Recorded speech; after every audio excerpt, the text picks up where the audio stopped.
Hi, this is Roger. Thanks for dropping by. I've got a talk to do tonight for a Horticultural Society, so real basic orchid stuff.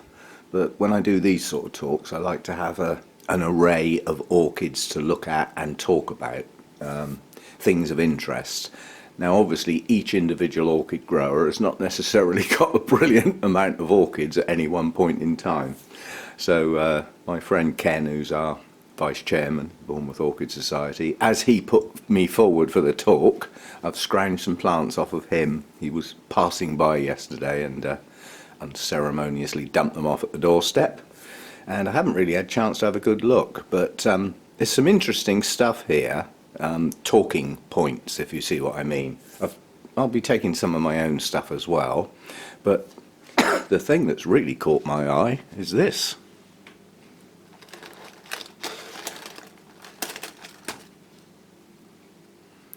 Now that's a real talking point. I haven't got a clue what it is. It is oh God, it's too early in the day to do names like that. You can read it. But no green, no leaves. Very unusual plant. Mass of roots, very well rooted, and 3 nice spikes. He did warn me that all those blooms might drop off at any time, but hopefully they'll hang in there for tonight. Yeah, that'll be a good talking point. An orchid with no leaves. So we got that one. Try and set that up somehow nice. And then what else has he given me? He's given me a frag, and again he said, well, the party piece with frags is they have a perfect bloom, absolutely perfect, not fading, and you get up in the morning and it's on the floor. And the next bud's forming behind it, possibly another 2. But that's how they work. They don't sort of start to go brown and fade like a lot of orchids do. They just drop like a stone in a perfect state. And my friend Neville had a beauty that he was going to take to our show at the end of September. And on the morning of the show, it did its party piece. when he got up, his lovely bloom that was going to the show was on the floor. And then about 3 days later, the next one opened after the show. So that's life with orchids. So I got a frag, not ideal for growing in the home, but something to look at, interest to talk. He's given me a couple of paths that are in bloom, so that's good because, you know, these with a little bit of care can be grown quite well in the home. So we've got a nice path there, and we've got another one round here, nice hairy one. So that's a nice interesting one to have a look at. And then he's only got, strangely enough, he's only actually got one Phalaenopsis out in bloom, but it's a stunner. It's a beauty, large blooms, and 2 nice spikes, and a nice looking plant. Dare I say, it was bought that not long ago. Do you know, I got a feeling that might be one I borrowed before and actually repotted for him, but I can't remember. But anyway, so we've got those to take, and obviously I'll take my Phalaenopsis that's still in bloom.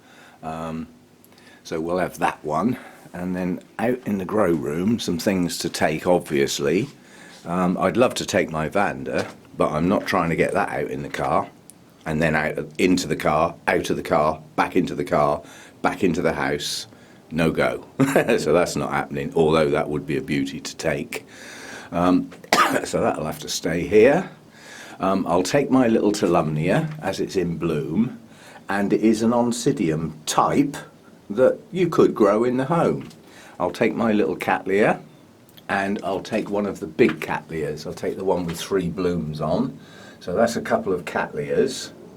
And as far as the Oncidiums are concerned, obviously the Soto Animal come with me.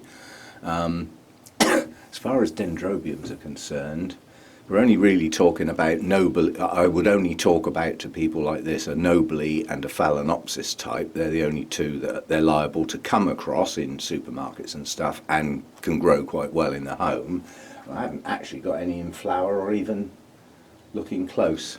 In fact, there is one Phalaenopsis type in here that's got some spikes growing, so I could take that to show like what the plant looks like and where the spikes come from, so you can possibly take that along. That's probably about enough. And I'll take the little mounted Phalaenopsis just to show that they're not all giant plants. So we'll take that one along as well. And I might take the Masdevallia. No, in fact I won't. There's no point in taking a Masdevallia. They're not going to come across them easily, and they take a bit of fuss in a home. So yeah, I've got a few things to take. So the talk is, so that's already made. I actually put that up on YouTube ages ago, and yeah, so it's an awkward drive. It's one of those drives that I've got to be there for 7, and it's probably about an hour's run, because it's just little roads, little A roads. There's no dual carriageways or motorways or anything where I can get a move on. So I've just got to plod away, and unfortunately at that time of day there's going to be a bit of traffic about. So I've got an unpredictable journey time, which means leaving extra early so that I'm not late, and probably ended up getting there half an hour early and having to sit in the car because there's nobody there yet. But better early than late. So I'll get that done tonight. The only downside, I'm afraid, I did say I'd do a repotting demo, and the only Phalaenopsis I've got in a pot that hasn't been repotted is this one. So I'm going to do that as the repot, which unfortunately means it won't be on film. But we did the other house Phalaenopsis, so I've got some on film. I mean, that one doesn't necessarily even need a repot, but it's got to be done sometime, and just as well do it. It's not going to hurt it. It's got a good root system, and some of what it's in is a bit fibrous. It does stay wet a while, so getting that in some large bark. I know this is a sad thing to say, but I hope there's some manky roots in there when we get it out the pot. Otherwise, it's quite a boring repot, isn't it, if there's nothing to cut off? Still, we shall see what we can do. So that's what I'm up to. Talk to do this evening. So there's already a couple of these little blooms have come off. He did say that they tend to all open at once and all go at once, and they've been open a while. So I just hope at least some of them hang in there for tonight. And we'll see how it goes.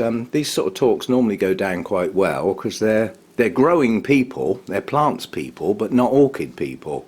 And the last few that I've done, quite a few people bring in their orchids, some of which are in a right sorry state. But they're good because there's something to talk about and say the possibilities of how it got like that in the first place, and then what to do about it. So we'll see how we get on. So that's this evening. And I have got I've got computer work to do. I'm getting behind on my Orchid Society magazine that needs to be out for proofreading soon, and I've still got a fair bit of work to do. So I might have a computer session today. I've got nothing to water in the grow room. I'm up to scratch there. So I think we might have a computer day today, and we'll see how we go.